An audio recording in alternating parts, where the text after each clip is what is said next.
Pemirsa, tim relawan yang terdiri dari PMI, Basarnas, dan BPBD Agam Sumatera Barat kembali menemukan korban banjir bandang di Kecamatan Palembayan dalam kondisi meninggal dunia. Lalu bagaimana penanganan banjir di PD Aceh? Selengkapnya akan disampaikan jurnalis Metro TV Fraser dari Agam Sumatera Barat dan Al-Hadi Habibi dari PD Aceh. Kita ke Fraser terlebih dahulu. Fraser, selamat pagi. Berapa total jumlah korban di Palembayan hingga saat ini? Ya, selamat pagi Jose dan Farma serta pemirsa Metro TV. Hingga pagi hari ini jumlah korban yang meninggal dunia yang berhasil ditemukan oleh tim relawan di Pelambayan Kabupaten Agam itu adalah sebanyak 20 orang. Pada satu hari sebelumnya mereka berhasil menemukan 11 pada pagi harinya dan sorenya kembali menemukan 2 orang. Jadi pada hari pertama itu ada 13 korban jiwa yang berhasil ditemukan dan ke-13 korban tersebut berada di posisi jorong koto alam. Sementara yang ditemukan pada hari kedua ini, pada hari Jumat seharian, ini ditemukan di jorong kayu pasak sebanyak 20 orang korban dalam kondisi meninggal dunia. Jose. Baik, apakah masih ada orang hilang di sana dan apa kendala yang ditemui oleh tim SAR gabungan dalam pencarian korban? Ya, Fatma, dari informasi yang kita dapat di lapangan, ini ada puluhan korban diduga masih tertimbun atau terbawa arus. Arus yang terjadi pada banjir bah yang terjadi pada hari Kamis sore.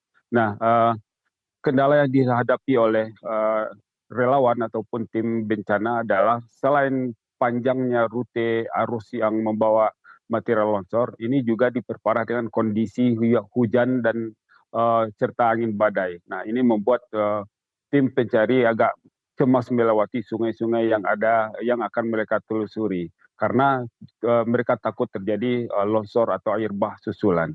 Nah, selain itu mereka juga kekurangan alat untuk seperti perahu karet dan alat komunikasi lainnya untuk melakukan penyisiran sungai atau mencari korban lainnya. Dari salah seorang anggota relawan Heru dari PMI Kabupaten Agam menyebutkan ini lebih dari 50 korban lagi yang dalam proses pencarian. Namun data ini belum begitu valid karena sejauh ini belum terungkap, belum terakomodir atau belum terdata secara pasti total jumlah korban warga yang ada di Jorong Koto Alam yang terdampak akibat banjir bandang terjadi pada Kamis sore. Fatma. Baik, dari rekan Fraser kita beralih ke rekan Al-Hadi Habibi. Al-Hadi, selamat pagi. Bagaimana situasi terkini di sana dan seperti apa dampak banjir yang terjadi di Kabupaten PD Jaya, terutama bagaimana strategi untuk penanganan korban yang terdampak banjir?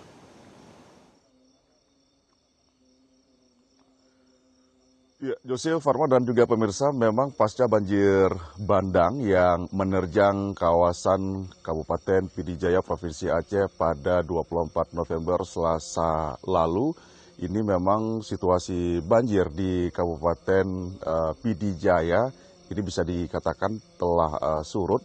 Namun meskipun memang kondisi banjir telah surut, aktivitas masyarakat juga bisa dikatakan juga masih lumpuh. Ini mengingat memang pasca banjir menyisakan material lumpur yang sangat tebal, dan saat ini memang beberapa masyarakat yang terdampak banjir yang memang tidak terlalu parah ini telah coba kembali ke rumah mereka untuk membersihkan material-material sisa lumpur banjir, dan juga kemudian pihak petugas pun terutama dari Kementerian Pekerjaan Umum atau PU melalui Balai Pelaksana Jalan Nasional atau BPJN ini juga telah mengerahkan alat berat untuk membersihkan lumpur-lumpur yang menggenangi atau menutupi badan jalan yang memang lumpur tersebut sangat-sangat tebal, bisa mencapai 2 meter ketebalan lumpur tersebut.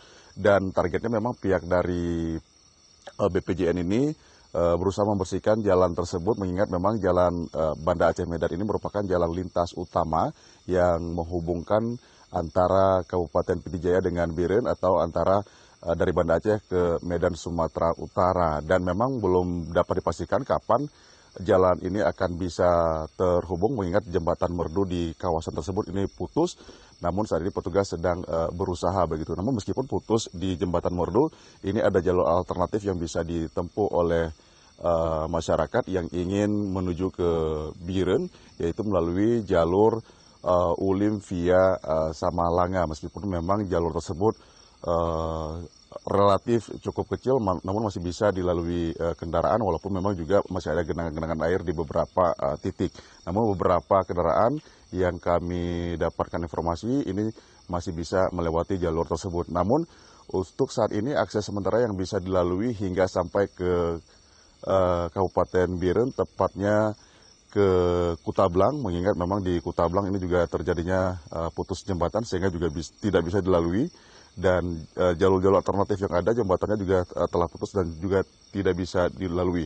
Sementara untuk dampak banjir di Kabupaten PD Jaya, saat ini juga memang secara pendataan ini belum ada data yang akurat, mengingat memang saat ini proses pendataan masih terus dilakukan dan belum diketahui secara pasti dampak korban jiwa. Namun menurut laporan sementara dari pemerintah daerah ini menyebutkan, dari informasi yang kami kutip dari RSUD PD Jaya, menyebutkan ada sekitar 12 orang yang telah dinyatakan meninggal dunia dalam banjir bandang PD Jaya kali ini, dan hingga Jumat malam baru 6 korban yang masuk ke RSUD PD Jaya untuk proses perawatan jenazah. Sementara untuk korban hilang, termasuk juga kemudian berapa rumah yang terdampak ataupun juga fasilitas yang rusak, ini masih dilakukan pendataan. Dan saat ini di situasi masyarakat sendiri memang ini masih bertahan di pengungsian-pengungsian yang memang ini tersebar di sejumlah titik. Namun hingga saat ini untuk bantuan emang bisa dikatakan ini masih sangat kurang. Beberapa masyarakat mengakui mereka belum dapat bantuan sama sekali, terutama memang bantuan makanan yang memang sangat diharapkan untuk saat ini. Josie. Melaporkan langsung dari PD Jaya Aceh, dan sebelumnya ada rekan Fraser langsung dari Agam Sumatera Barat. Selamat kembali bertugas, jaga kesehatan selalu teman-teman. Jelajahi cara baru mendapatkan informasi. Download Metro TV Extend sekarang.